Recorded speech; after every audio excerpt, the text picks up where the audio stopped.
Hello friends, இன்றைக்கி பார்த்தீங்கன்னா பருப்பு சாம்பார் பண்ண போகிறோம். அதுக்காக புளி உப்பு போட்டு ஊற வச்சுருக்குறோம். ஒரு சின்ன சைஸ் வெங்காயம் கட் பண்ணி வச்சுருக்குறோம். அப்புறம் தக்காளி, பூண்டு, பொடி உள்ளி, துவரம்பருப்புலாம் போட்டு 7 விசில் குக்கரில் விட்டு எடுத்து வச்சுருக்குறோம். வாங்க ஃப்ரெண்ட்ஸ், சாம்பார் எப்படி பண்ண. முருங்கைக்காய் ஆட் பண்ணியிருக்கிறோம், 2 முருங்கைக்காய், 3 கத்திரிக்காய் ஆட் பண்ணியிருக்கிறோம். கேரட், ஒரே ஒரு கேரட் ஆட் பண்ணியிருக்கிறோம். பீன்ஸ் தேவைக்கு தக்கன ஆட் பண்ணியிருக்கிறோம். வெள்ளரிக்காய், ஒரு வெள்ளரிக்காய் ஆட் பண்ணியிருக்கிறோம். இது கூட மஞ்சள் பொடி, உப்பு போட்டு நல்லா கொதிக்க விட்டுருங்க. செகண்ட் ஸ்டெப் இது. சாம்பார் பொடி தேவைக்கு தக்கன ஆட் பண்ணியாச்சு. சாம்பார் பொடி தேவைக்கு தக்கன ஆட் பண்ணியிருக்கோம்.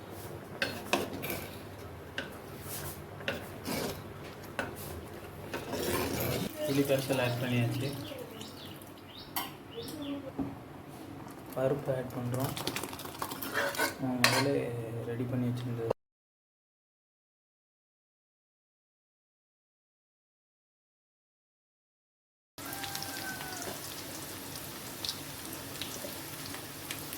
பார்த்திங்கன்னா கருவேப்பிலை, கடுகு, வெங்காயம் இவ்வளோத்தையும் தாளித்து இப்போ போகிறோம். மல்லித்தடை போடுறோம்.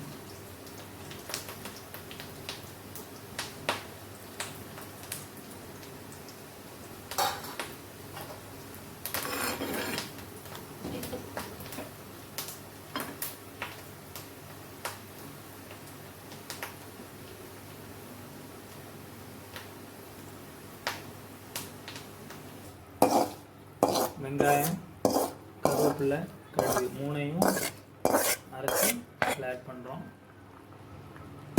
குழம்பு நல்லா கொதிச்சிருச்சு. அவ்வளோதான் ஃப்ரெண்ட்ஸ். இன்னும் கொஞ்சம் நேரம் கொதிக்க விட்டுட்டு லேசாக அந்த பச்சைத்தன்மை மேலே முறையாக இருக்கிறது கொஞ்சம் போனதுக்கப்புறம் குழம்பு நம்ம இறக்கிடலாம். லைட்டாக கொதிக்க விட்டுருங்க. உப்பு பார்த்துக்கோங்க. இந்த ஸ்டேஜில் உப்பு பார்த்தா தான் நம்மளால் கண்டுபிடிக்க முடியும். ஸ்டேஜில் உப்பு பார்த்துக்கோங்க. காய்கறிலாம் நல்லா வெந்துருச்சு. குழம்பு கொஞ்சம் கொதிக்க விடுங்க. அப்போ தான் திக்காகும், சாம்பார் டேஸ்ட்டாக இருக்கும். தோசை, இட்லிக்கு வச்சு சாப்பிட்டு பாருங்கள், நல்லாயிருக்கும்.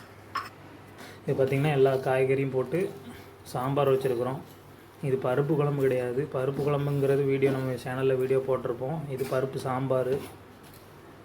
துவரம்பருப்பு மட்டும் போட்டிருக்கோம். அதில் பார்த்திங்கன்னா துவரம்பருப்பு, சிறுபருப்பு போட்டு